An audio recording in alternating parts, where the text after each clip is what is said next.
देखिए, त्रुटियां ऐसा नहीं बोल सकते, हर व्यक्ति को कॉशियस होना पड़ेगा।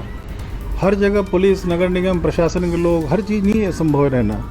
आज लोग अगर पानी बताशा खाने जा रहे हैं, अगर आप देखेंगे वहाँ पर किस प्रकार से पढ़े लिखे लोग भी खा रहे हैं, जिस प्रकार से पास रह करके, बट नेचुरली जब आदमी कुछ खाता है तो उस समय मास्क नहीं रहता है उसके चेहरे पर, उस समय वो पास जा रहे हैं, वहाँ लोग बात कर रहे हैं आपस में। तो ये बस एक बार संक्रमण लगा और आप उसके चपेट में आ जाते हैं। पानी बताशा लोग खा रहे हैं, सावधानी रखिए भाई, ठीक है। पानी बताशा वाले का भी रोजगार है, वो भी हम लोग को ध्यान देना है। आप सब्जी खरीदने जा रहे हैं, उसमें सावधानी बरतिए, सब्जी से बहुत ज़्यादा हुआ है। आप दवाई की दुकान में दवाई लेने जा रहे हैं, आप नोट जो भी पैसा दिया, नोट जो दुकानदार ने दिया वापस अगर आपने जेब में रखा तो ये मान के चलिए कि संक्रमण होगा उसमें। उसको आप सैनिटाइज़र साथ में रखिए, नोट सैनिटाइज कर लीजिए, सिक्के सैनिटाइज कर लीजिए। जो दवाई के स्ट्रिप्स ले रहे हैं, जो भी दवाई ले रहे हैं, उसको आप घर लाते सबसे पहले सैनिटाइज करिए और खुद भी हाथ साफ़ करिए पूरी तरह से। इस तरह के प्रिकॉशन फल ले रहे हैं तो सावधानी बरतिए आप। तो सबसे ज़्यादा जो एक बैकएंड में कॉन्टैक्ट ट्रेसिंग से लोगों की संभावना है, कॉन्टैक्ट ट्रेसिंग में लोग बतलाता है पॉजिटिव पेशेंट हम कहाँ गए थे। तो जो ज़्यादातर जो फीडबैक पॉजिटिव पेशेंट जो आ रहे हैं उनसे आ रहा है, या वो सब्जी खरीदने जाते थे रेगुलरली, या दवाई की दुकान पे गए थे, या फल खरीदने गए थे, या इस तरह के खाने पीने की दुकानों में गए थे। तो खाने पीने की दुकानें, सुबह पोहे कचौड़ी में लोगों का ठीक है शौक़ है, और जिस प्रकार कई जगह भीड़ देखने को पहले मिल रही थी पोहे कचौड़ी की दुकानों पे, वो बहुत बड़ा केंद्र है संक्रमण फैलने का।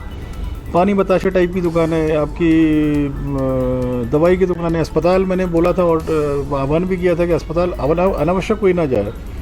आज बाहर के जो कुछ बड़े अस्पताल की जो इन्फॉर्मेशन आई है आज हम लोगों के पास में, रतलाम से, नीमच से या बाकी जिलों के जो लोग ऑपरेशन कराने के लिए यहाँ अस्पतालों में आ रहे हैं, ग्रीन अस्पतालों में, उसमें 50% पेशेंट्स पॉजिटिव आ रहे हैं।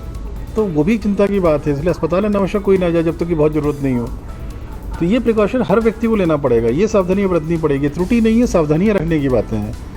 फिर सब्जी मंडी जो हमने जो इतना बंद की, आम जनता जाने लग गई थी वहाँ पर। ये भी आश्चर्य की बात है कि इतना सब के बावजूद भी अगर सब्जी मंडी में प्रतिबंधित किया हुआ है, लोग समझ नहीं रहे हैं कि सब्जी मंडी में जिस तरह रश था उस समय, जो वायलेशंस हो रहे थे, उसमें आम जनता को सचेत रहना पड़ेगा कि ये ऐसी जगह ना जाए। जान से महत्व बड़ी चीज़ है, अपने स्वास्थ्य से बड़ी चीज़ तो नहीं रहती ना। आप ठेले पे संभल करके सब्जी खरीद सकते हैं, आप सावधानी रखिए। सब्जी को आप गर्म नमक के पानी में धो दीजिए, या ओजोन से कुछ वॉश कर लीजिए, या कुछ अन्य कॉस्टिक सोडा से वॉश कर लीजिए, हाथ साफ़ कर लीजिए। उसके बाद ठेले पे जाके संभल के सब्जी को खरीद के घर पे ले आइए, आप साफ़ करके रख लीजिए। तो प्रिकॉशन तो लेना ज़रूरी है सभी को, ऐसे फल के साथ लेना ज़रूरी है।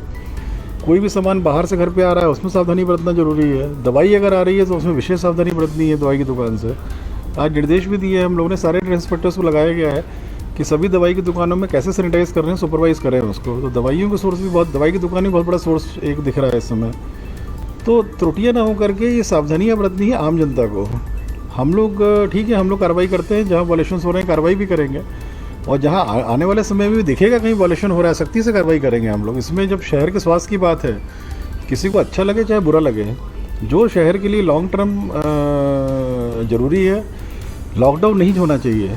बिल्कुल सही बात है, लॉकडाउन से कहीं ना कहीं इकनॉमी, रोजी रोटी, सब चीज़ें प्रभावित होती हैं। पर लॉकडाउन को नहीं होने के लिए जो रेक्टिफिकेशन मेजर्स इस समय ज़रूरी हैं, जब इंडिकेशन शहर में आ गया है कि आपका पॉजिटिविटी बढ़ रही है, तो जो भी मेजर्स लेने होंगे हम लोग लेंगे और सख्ती से इम्प्लीमेंट कराएंगे उसको। सर, क्या अनलॉक से